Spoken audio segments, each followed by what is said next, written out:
Now there was a long war between the house of Saul and the house of David.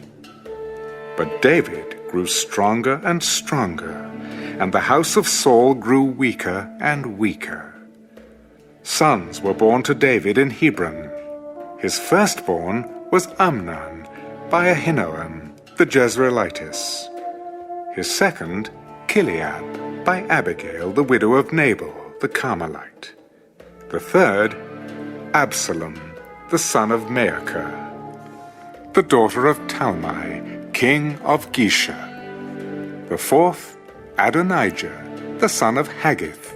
The fifth, Shephatiah, the son of Abital. And the sixth, Ithream, by David's wife Eglah. These were born to David in Hebron.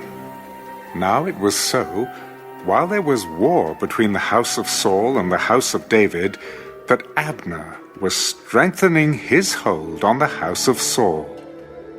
And Saul had a concubine whose name was Rizpah, the daughter of Aiah.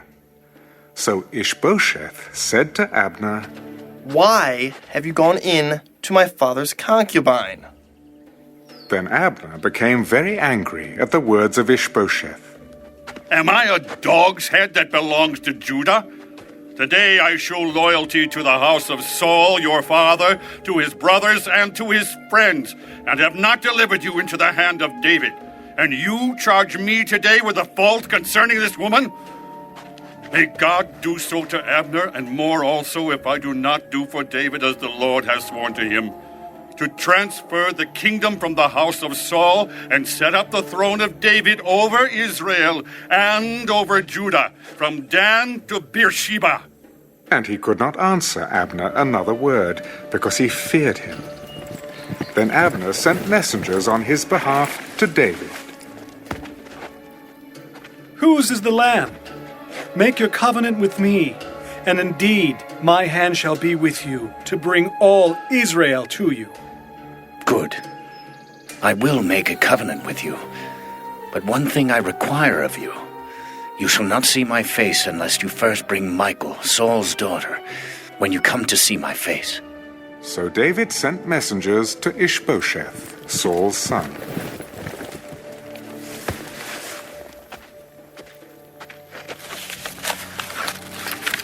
Give me my wife Michal, whom I betrothed to myself for 100 foreskins of the Philistines. And Ishbosheth sent and took her from her husband, from Paltiel, the son of Laish. Then her husband went along with her to Bahurim, weeping behind her. So Abner said to him, "Go, return." And he returned. Now Abner had communicated with the elders of Israel. In time past you were seeking for David to be king over you. Now then, do it, for the Lord has spoken of David, saying, "By the hand of my servant David I will save my people Israel from the hand of the Philistines and the hand of all their enemies." And Abner also spoke in the hearing of Benjamin. Then Abner also went to speak in the hearing of David in Hebron all that seemed good to Israel and the whole house of Benjamin. So Abner and 20 men with him came to David at Hebron. And David made a feast for Abner and the men who were with him. Then Abner said to David, "I will arise and go, and gather all Israel to my lord the king, that they may make a covenant with you, and that you may reign over all that your heart desires." So David sent Abner away, and he went in peace.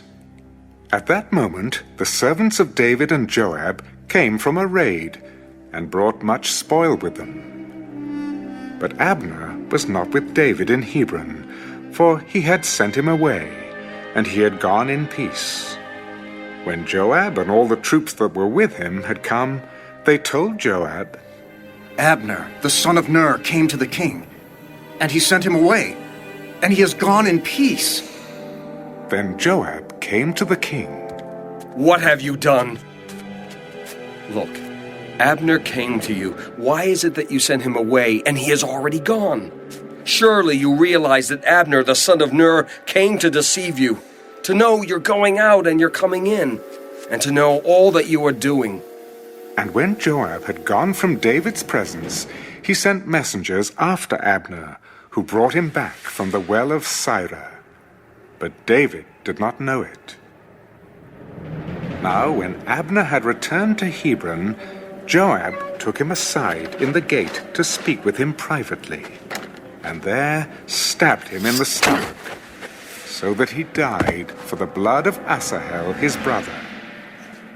Afterward, when David heard it, he said, My kingdom and I are guiltless before the Lord forever of the blood of Abner, the son of Ner.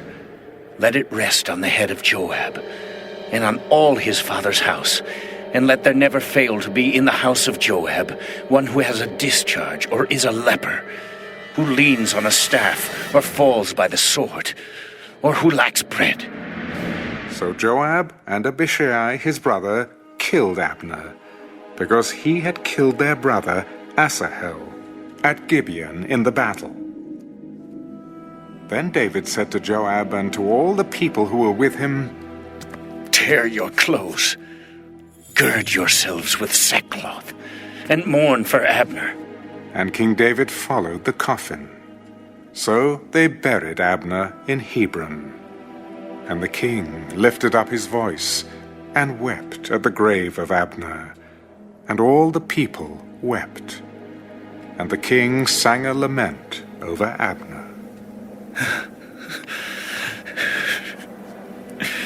Should Abner die, as a fool dies?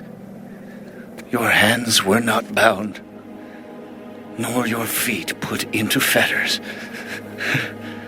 as a man falls before wicked men. So you fell. Then all the people wept over him again. And when all the people came to persuade David to eat food while it was still day, David took an oath. God, do so to me, and more also, if I taste bread or anything else till the sun goes down. Now all the people took note of it, and it pleased them, since whatever the king did pleased all the people. For all the people and all Israel understood that day that it had not been the king's intent to kill Abner the son of Ner. Then the king said to his servants, Do you not know that a prince and a great man has fallen this day in Israel? And I am weak today, though anointed king, and these men, the sons of Zeruiah, are too harsh for me.